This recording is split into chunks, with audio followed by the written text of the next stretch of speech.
Assalamualaikum puan dan tuan. Anda berjumpa kembali dengan saya Profesor Suteki di channel yang radikal, ramah, terdidik, dan berakal. Puan dan tuan dijamin tidak akan merugi mengikuti channel ini, maka jangan lupa untuk subscribe, like, comment, and share. Assalamualaikum warahmatullahi wabarakatuh. Shalom, Om Swastiastu, Namo Buddhaya, Salam Kebajikan. Selamat pagi, Prof. Suteki. Kami dari kelompok 12 pada kesempatan kali ini akan mempresentasikan sebuah materi yang berjudul teori hukum. Adapun yang akan kami bahas pada pagi hari ini adalah aliran positivisme dan aliran utilitarianisme. Pengertian aliran positivisme. Kata positif berasal dari bahasa Latin, postium, yang bersifat ditetapkan. Positivisme adalah suatu aliran filsafat yang bertitik tolak bahwa ilmu alam sebagai satu-satunya sumber pengetahuan yang benar dan menolak aktivitas yang berkenaan dengan metafisik. Selanjutnya akan dijelaskan oleh teman saya. Menurut positivisme hukum, suatu norma adalah hukum bila norma tersebut ditetapkan sebagai hukum dan ditetapkan oleh suatu kedaulatan. Adanya pemisahan yang tegas dari hukum moral. Hukum mungkin saja bertentangan dengan moral, namun ia tetap sah sebagai ciri hukum apabila ditetapkan oleh penguasa. Menurut Hart, ada 5 prinsip dalam positivisme hukum, yaitu yang pertama, hukum adalah perintah terhadap manusia. Yang kedua, analisis terhadap konsep hukum adalah usaha yang berharga untuk dilakukan. Analisis ini harus dipisahkan dengan studi sosiologis, historis, dan evaluasi kritis. Yang ketiga, keputusan-keputusan dapat dideduksi secara logis dari peraturan-peraturan yang sudah ada terlebih dahulu, tanpa menunjuk pada tujuan sosial, kebijakan, serta moralitas. Yang keempat, tidak ada hubungan antara hukum dan moral, karena moral adalah meta yuridis.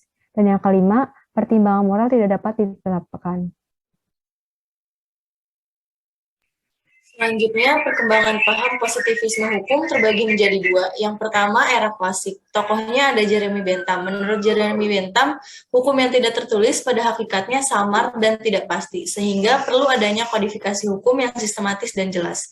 Tujuan dilakukannya pengkodifikasian hukum adalah memperlihatkan kepada masyarakat bahwa adanya suatu kepastian hukum. Tokoh selanjutnya, John Austin. Menurut John Austin, hukum didasarkan pada perintah atau kekuasaan dan hukum yang berlaku merupakan perintah yang berasal dari penguasa. John Austin membedakan hukum menjadi 2 kategori. Yang pertama, hukum Tuhan, yaitu hukum yang diciptakan Tuhan untuk makhluk ciptaannya. Hukum ini merupakan suatu moral hidup manusia dalam arti sejati. Yang kedua, hukum manusia, yaitu hukum yang dibuat manusia untuk manusia.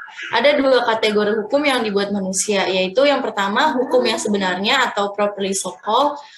Hukum ini sebagai superior politik atau dalam melaksanakan hak-hak yang diberikan oleh otoritas politik. Yang kedua, hukum yang sebenarnya bukan hukum atau improperly so-called. Hukum ini dibuat oleh manusia tetapi tidak sebagai yang memiliki otoritas politik atau dalam melaksanakan hak yang dimiliki.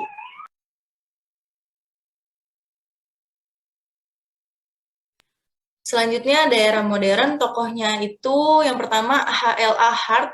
Menurut Hart, hukum dalam analisis Hart merupakan suatu sistem aturan yang terbagi menjadi yang pertama moral rules.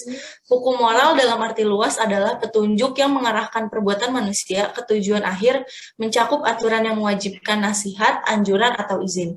Yang kedua, legal rules terbagi menjadi 2. Yang pertama, primary rules merupakan perintah yang melarang perbuatan yang sering dilakukan oleh manusia dan seiring dengan perkembangan masyarakat yang semakin kompleks. Yang kedua, secondary rules terdiri dari 3 hal, rules of change, rules of adjudication, dan rules of recognition. Tokoh selanjutnya Hans Kelsen. Menurut Hans Kelsen, hukum sebagai norma. Penggagas aliran hukum murni adalah Hans Kelsen yang berpendapat bahwa hukum harus dibersihkan dari anasir-anasir non-yuridis seperti sosiologis, politis, historis, dan etis. Hukum adalah suatu solen kategori atau kategori keharusan yang ideal, bukan sains kategori atau kategori faktual. Hukum adalah suatu keharusan yang mengatur tingkah laku manusia sebagai makhluk rasional. Dalam hal ini, yang dipermasalahkan bukanlah bagaimana hukum itu seharusnya, melainkan apa hukumnya. Meskipun hukum itu solen kategori, namun yang digunakan adalah hukum positif atau ius constitutum, bukan hukum yang dicita-citakan atau ius constituentum. Tokoh selanjutnya, Joseph Rush, menganggap hukum sebagai fakta sosial. Legal system dapat diuji oleh keberhasilannya, sifat dari badan kelembagaannya, dan sumbernya. Hukum yang berlaku berasal dari pihak yang memiliki kekuasaan tertinggi. Para penganut aliran positivisme jelas memperlihatkan bahwa hukum hanya dilihat berdasarkan apa yang menjadi aturan tanpa memperhatikan hal-hal lain seperti moral ataupun hukum tidak tertulis. Pemikiran positivisme ini yang mengarahkan para penganutnya dalam hal menerapkan hukum tidak perlu memperhatikan nilai moral, apa yang tertulis sebagai aturan itulah yang menjadi hukum. Selanjutnya akan dilanjutkan oleh teman saya. Baiklah, selanjutnya akan membahas tentang aliran utilitarianisme. Di teori utilitarianisme yang digagas oleh Jeremy Bentham adalah bentuk reaksi terhadap konsepsi hukum alam pada abad ke-18 dan 19. Menurut Bentham, tujuan hukum adalah memberikan kemanfaatan dan kebahagiaan terbesar kepada sebanyak-banyaknya masyarakat. Jadi, konsep meletakkan kemanfaatan sebagai tujuan utama dari hukum. Ukurannya adalah kebahagiaan yang sebesar-besarnya bagi sebanyak-banyaknya orang. Penilaian baik atau buruk, adil atau tidak adilnya hukum ini sangat tergantung pada apakah itu memberikan kebahagiaan kepada manusia atau tidak. Kemanfaatan diartikan sama sebagai kebahagiaan atau happiness. Prinsip-prinsip dasar ajaran Bentham yaitu tujuan hukum adalah hukum dapat memberikan jaminan kebahagiaan kepada individu-individu, barulah kepada orang banyak. Atau the greatest happiness of the greatest number. Itu kebahagiaan yang sebesar-besarnya dari sebanyak-banyaknya orang. Prinsip ini harus diterapkan secara kualitatif karena kualitas kesenangan selalu sama. Untuk mewujudkan kebahagiaan individu dan masyarakat, maka perundang-undangan harus mencapai 4 tujuan. Yang pertama, to provide subsistence, atau untuk memberikan nafkah hidup. Yang kedua, to provide abundance, atau untuk memberikan nafkah makanan berlimpah. Yang ketiga, to provide security, atau untuk memberikan perlindungan. Dan yang keempat, to attain equity, atau untuk mencapai persamaan. Undang-undang yang banyak memberikan kebahagiaan pada bagian terbesar masyarakat akan dinilai sebagai undang-undang yang baik. Bentham berpendapat bahwa keberadaan negara dan hukum semata-mata sebagai alat untuk mencapai manfaat yang hakiki, yaitu kebahagiaan mayoritas masyarakat. Beberapa pemikiran penting Bentham. Yang pertama yaitu hedonisme kuantitatif, yakni paham yang dianut orang-orang yang mencari kesenangan bersifat jasmani berdasarkan penginderaan semata-mata secara kuantitatif. Yang kedua, summum bonum yang bersifat materialistik, berarti bahwa kesenangan bersifat fisik dan tidak mengakui kesenangan spiritual dan menganggapnya sebagai kesenangan palsu. Yang ketiga, kalkulus hedonistik yang berarti bahwa kesenangan dapat diukur atau dinilai dengan tujuan untuk mempermudah pilihan yang tepat antara kesenangan yang saling bersaing. Seseorang dapat memilih kesenangan dengan jalan menggunakan kalkulus hedonistik sebagai dasar keputusannya. Selanjutnya akan dilanjutkan oleh teman saya. Kelemahan teori Bentham. Pertama, Bentham melebih-lebihkan kekuasaan pembuat undang-undang dan meremehkan perlunya mengindividualisasikan kebijakan dan keluasan dalam penerapan hukum. Kepercayaannya yang naif akan sifat umum dan prinsip-prinsip kodifikasi ilmiah membuat ia bekerja dengan antusiasme yang sama dan tidak menghiraukan perbedaan-perbedaan nasional dan historis. Yang kedua, akibat kegagalan Bentham untuk mengembangkan dengan jelas konsepsi sendiri mengenai keseimbangan antara kepentingan individu dan kepentingan masyarakat. Bentham percaya bahwa kepentingan yang tak terbatas dari individu yang sangat luar biasa banyaknya secara otomatis berakibat bagi kepentingan masyarakat. John Stuart Mill, yang merupakan murid dari Jeremy Bentham, mengkritik teori Bentham. Ia menganggap bahwa teori tersebut terlalu naif, karena menganggap seolah tidak ada pertentangan antara kegunaan individu dan kegunaan umum. Perasaan individu akan keadilan membuat ia mempertimbangkan kepentingan orang lain, bahkan menempatkannya sebagai yang utama. John Rawls mengkritik pandangan Mill. Keadilan bukan terletak pada ada tidaknya simpati, seperti yang dikira Bentham. Juga bukan memaksimalkan kegunaan bagi sebanyak mungkin orang, seperti dugaan Mill. Sebaliknya, justru keadilan terletak pada kepemihakan yang proporsional terhadap mereka yang paling tidak beruntung. Tapi kepemihakan itu tidak boleh membuat orang lain menderita dan juga tidak boleh membuat yang bersangkutan jadi parasit.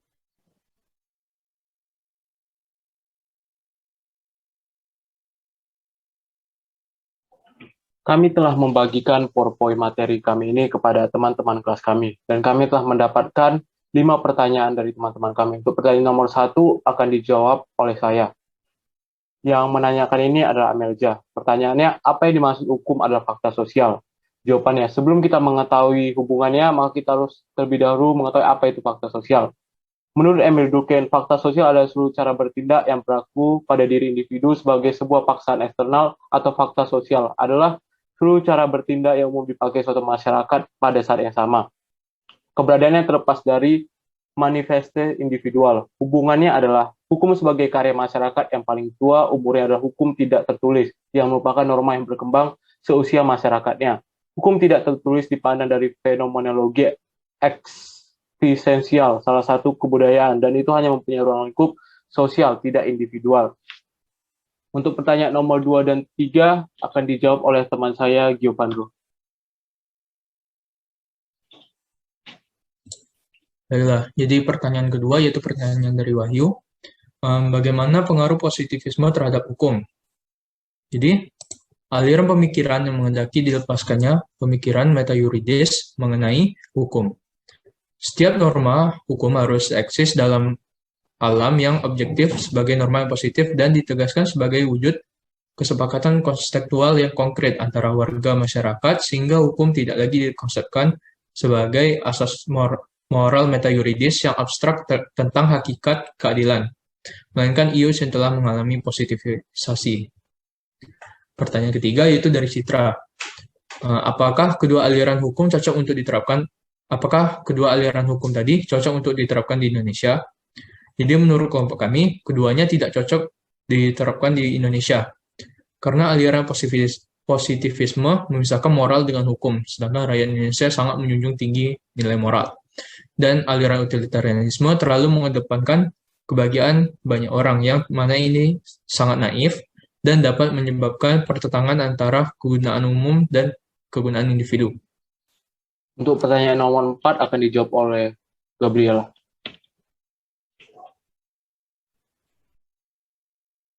Pertanyaan selanjutnya adalah dari Calvin. Mengapa legal system dapat diuji oleh sifat dari badan kelembagaan? Jawabannya adalah karena untuk mengetahui apakah legal system tersebut bagus atau tidak, kita harus kembali melihat sifat dari lembaga yang membuatnya sendiri. Apakah independen atau tidak terikat, bersih, dan lain-lain. Untuk pertanyaan nomor 5 akan dijawab oleh teman saya, Siva. Pertanyaan terakhir dari Brilianti, pertanyaannya apa kelemahan aliran positivisme hukum? Jawabannya, kelemahan positivisme hukum adalah hanya melihat berdasarkan apa yang menjadi aturan tanpa mempertimbangkan moral ataupun hukum tidak tertulis. Nah, cara pandang ini menghilangkan kemungkinan-kemungkinan yang mempertanyakan apakah hukum yang diundangkan itu adil atau tidak. Sebelum mengakhiri presentasi kami pada hari ini, kami akan membacakan kesimpulan yang didapat oleh kelompok kami. Positivisme hukum adanya pemisahan yang tegas hukum dari moral. Hukum mungkin saja bertentangan dengan moral, namun ia tetap sah sebagai hukum bila ditetapkan oleh penguasa. Hukum dalam perkembangannya menjadi sangat formalistik. Untuk hukum utilitarisme adalah sebuah teori yang diusulkan oleh David Hume untuk menjawab moralitas. Saat itu mulai diterpa badai keraguan yang besar. Tetapi pada yang saat sama masih tetap sangat terpaku pada aturan-aturan ketat. Moralitas yang tidak mencerminkan perubahan radikal di zamannya. Oke, demikianlah presentasi dari kelompok kami. Untuk salah kata, kami dari kelompok 12 mohon maaf. Waalaikumsalam warahmatullahi wabarakatuh. Shalom, Om Santi Santi, Om, salam kebajikan.